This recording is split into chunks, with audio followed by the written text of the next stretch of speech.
Mga kabida, magandang gabi sa lahat. Welcome po sa akin channel. Ito, kapapasok lang po na balita mga kabida. Isa pong malungkot na balita. Ano po, no? Ito pong si dating Executive Secretary Salvador Medialdea po mga kabida.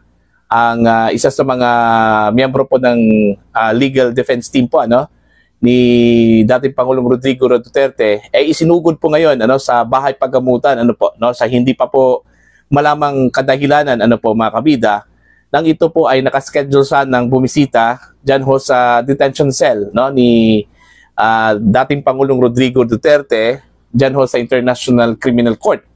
Ating pakinggan muna ito pong balita mga kabida ni Maris Umali ng GMA 7. So 9:56 po ng umaga ngayon at kanina lamang ay nakita po natin si dating Executive Secretary Salvador Medialdea na inilabas po ng detention facility. Nakasakay siya sa stretcher at isinakay po siya dito sa ambulansyang ito. Wala pang malinaw na detalye sa ngayon kung bakit siya dinala sa ambulansya at mukhang itatakbo sa ospital. Kanina tinatanong natin kung may hilo ba siya or ano ba yung kalagayan niya. Pero hindi sila sumasagot. Kasama po niya, sumakay doon sa ambulansya, si Senador Robin Padilla na magsisilbing parang kanyang guardian sa pagpunta sa ospital.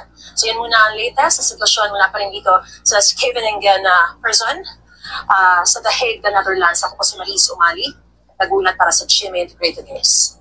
Ayun po, yun po yung balita po ni Miss Maris Umali po mga kabida, doon ho sa The Netherlands, sa The Hague, matapos pong isinugod po itong si dating Executive Secretary Salvador Medialdea po mga kabida sa bahay paggamutan. Actually, pangalawang beses na po ito, na isinugod po ito sa bahay paggamutan diyan ho sa The Hague, po.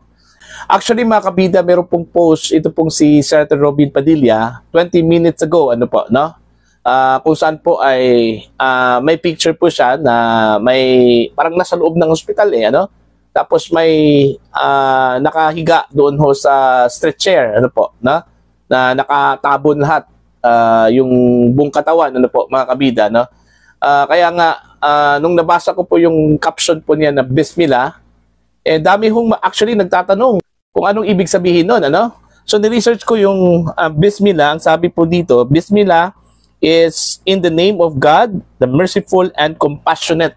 Yun yung ibig sabihin na Bismillah doon ho sa post ni, sa caption po ni Senator Robin Padilla.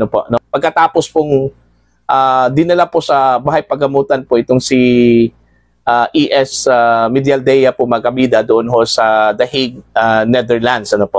Actually, ito po yung pinaka-loyal talaga na kaibigan ng dating Pangulo. Bilib na bilib po ako dito ho sa kanyang passion dito ho sa pagsama po mga kabida niya sa dating Pangulo po mga kabida dyan ho sa The Netherlands. Antakin nyo kabida parang nung time na inaresto po yung dating Pangulo andyan na po itong si Bingbong Medialdea po mga kabida.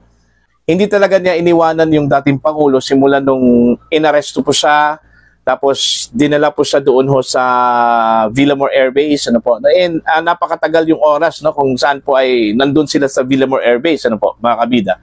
Hanggang gabi yun, hanggang sumakay doon ho sa eroplano po itong si dating Pangulong Duterte kasama po itong si Bingbong Medialdea po mga kabida. Ganun sila ka-close, ganun po sila kumbaga intimate sa isa't isa, Parang sobra pa po sa magkapatid, Ito pong dalawa, si dating Pangulong Duterte at ito pong si Bingbong Medialdea po mga kabida, Kaya siya yung pinili po niya, nung time po na siya po yung naging presidente po ng Pilipinas, ito pong si Digong, siya yung pinili niya para maging executive secretary. Mantakin nyo yung pagiging executive secretary, it entails trust and confidence yun, Okay? Kailangan po ng taong maasahan at meron pong trust yung Pangulo, doon. Kasi ang executive secretary po mga kabida is just like the little president,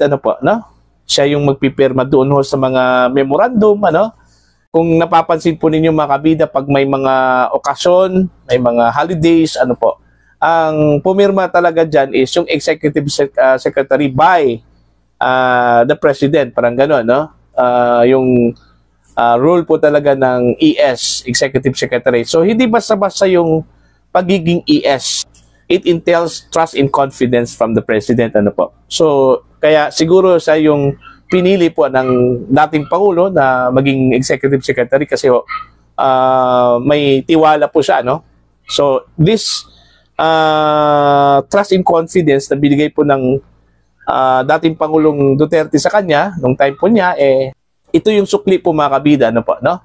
Sinamahan po ni ES Medialdea po itong si Digong, okay? Right from the start, okay? Gaya ng sinabi ko po kanina, nung siya po ay naresto, hanggang doon po mga kabida sa pagdating ho nila doon ho sa The Hague, Netherlands. Doon mismo particularly sa International Criminal Court, ano po, no?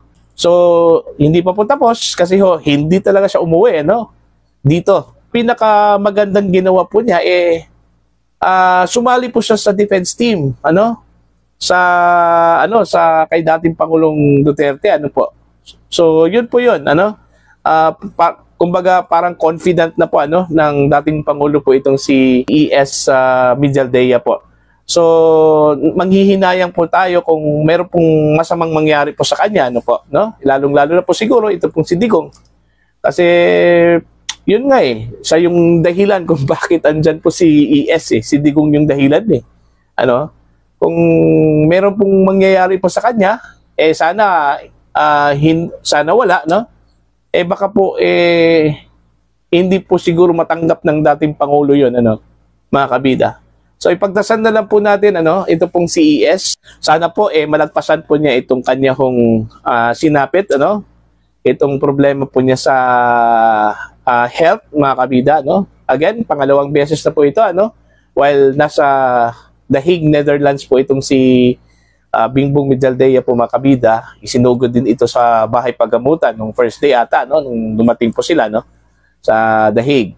So sana po malagpasan po niya ito at pagdasal na lang po natin, ano, na sana po ay nasa mabuting kalagayan po itong si ES po mga kabida, para naman po may kasama po itong si dating Pangulong Duterte while binibisita po ito, no, diyan ho sa kanya hong detention cell nitong si former ES Salvador Medialdea po mga kabida.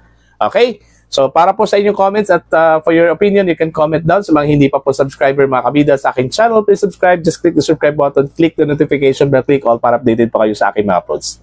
Maraming salamat po sa inyong lahat mga kabida.